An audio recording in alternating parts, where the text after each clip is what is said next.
Magkaibigan sa hirap at ginhawa, magkadamay sa mga problema at laging nariyan para sa isa't isa.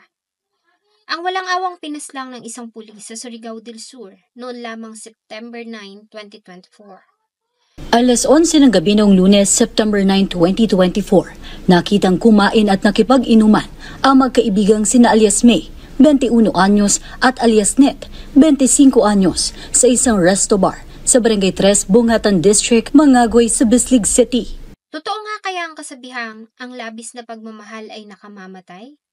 Pagmamahal nga kayang maituturing ang pagkakait sa isang tao ng kanyang kalayaan para sa kanyang ikabubuti o isang nakakatakot na obsesyon.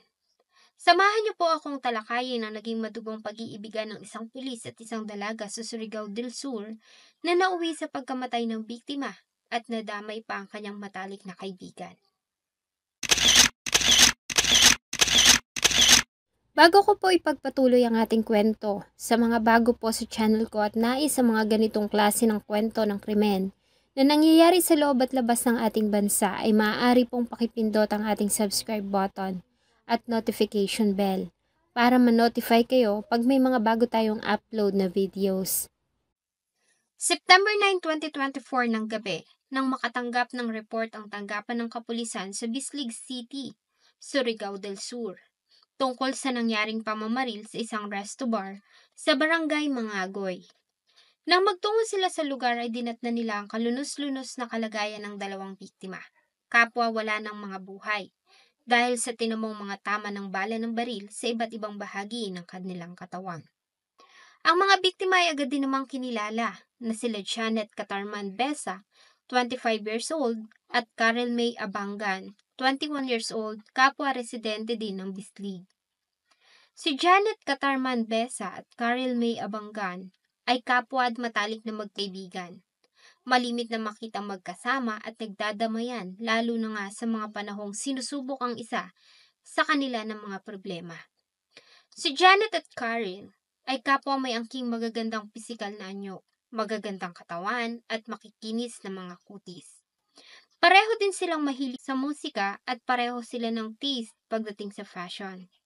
Kaya naman talagang magkasundo ang dalawa. Bagamat walang impormasyon tungkol sa family background ni Janet at Karel, maliban sa ang dalawa ay kapwa nagtapos sa Bislig National High School. At ayon sa mga nakakakilala sa kanila, ay kapwa masiyahin ng magkaibigan at masayang kasama. Dahil nga nasa resto bar, ay maraming tawang nakasaksi sa nangyaring insidente na nagbigay ng kanilang mga salaysay sa mga investigador. Ayon sa kanila, ay dumating ang magkaibigan sa resto bar, kasama ang 37 years old na pulis na si Police Master Sergeant Kenneth Viola Cacho. Masaya pa na nag-uusap ang tatlo habang umiinom ng alak nang bigla na lamang umanong magtalo si Janet at ang pulis. Maya-maya pa ay nagulat na lamang sila nang humugot ito ng baril at walang awang pinagbabaril ang walang kalaban-laban na dalaga. Sinubukan naman itong awatin ni Karel May, subalit maging ito ay binaril din ng suspect bago ito nagmamadaling umalis. Maliban sa mga katawan, ay nagawa ding makarecover ng mga pulis ng 8 basyo ng 9mm pistol sa crime scene. Base sa medical legal examination, si Janet at Karel May ay kapwa nagtamo ng tig-iisang tama ng bala ng baril sa ulo at tigdadalawa sa katawan na siyang naging dahilan ng agaran nilang kamatayan. Sa ginawang pagsisiyasat ng mga investigador ay napag-alaman nila na dating may relasyon si Cacho at ang biktima na si Janet Besa. Nagpakilala ang suspect sa biktima na binata at walang asawa, kaya naman ay sinagot ito ng dalaga.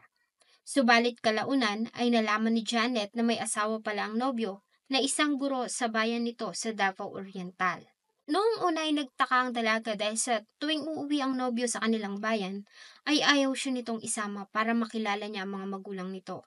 Hanggang sa magawa niyang makausap ang isang kaibigan nito na nakatira din sa Davao Oriental. At dito na nga niya nakumpirma na may asawa na pala si Cacho. Nang makarating sa kanyang balita at nakumpirma na totoo iyon, ay agad niyang kinumpronta ang pulis at agad na nakipaghiwalay. Ayon sa ilang testigo, noong gabi ng September 9, 2024, Dahil nga sa kagagaling pa lamang sa breakup, ay nagpasama si Janet sa kaibigang si Karel May para uminom sa resto bar sa Purok 3, Bongaitan, District sa Barangay Mangagoy. Nang nasa lugar na ay dumating ang pulis na si Cacho at nais nitong makausap si Janet. Ayaw nitong pumayag na makipaghiwalay. Sinabi pa nito na hiwalay na sila ng asawang guro dahil nalaman umano nito na may karelasyon siya sa Surigao del Sur.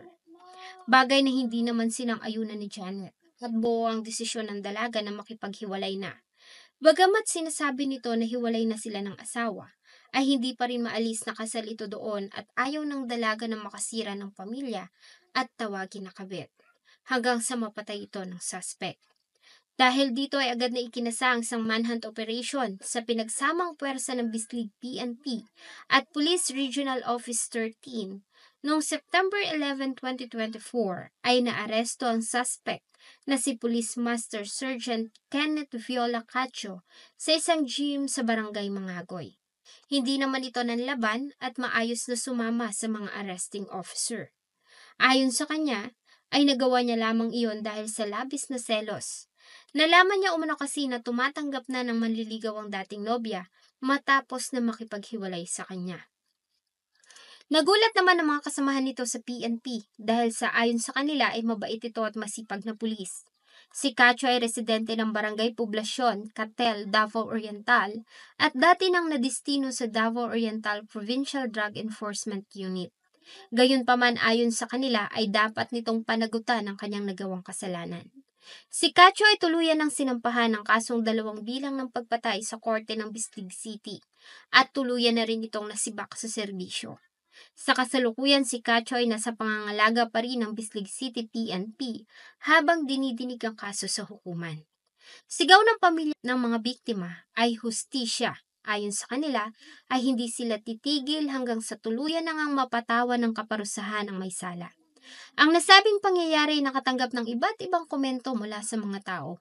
At muli ay marami ang tumulugsa sa PNP dahil sa isa na namang kabaro nila ang nasangkot sa isang krimen, gayong sila ang dapat na inaasahang magtatanggol at poprotekta sa mga tao. Sana po ay nagustuhan niyo ang isa na namang kwento na akin pong ibinahagi. Marami pong salamat sa inyong patuloy na pagtangkilik sa akin pong mga videos. Huwag niyo pong kalimutang mag-iwan ng inyong saloobin at suggestion sa atin pong comment section. Thank you so much po and see you in my next video.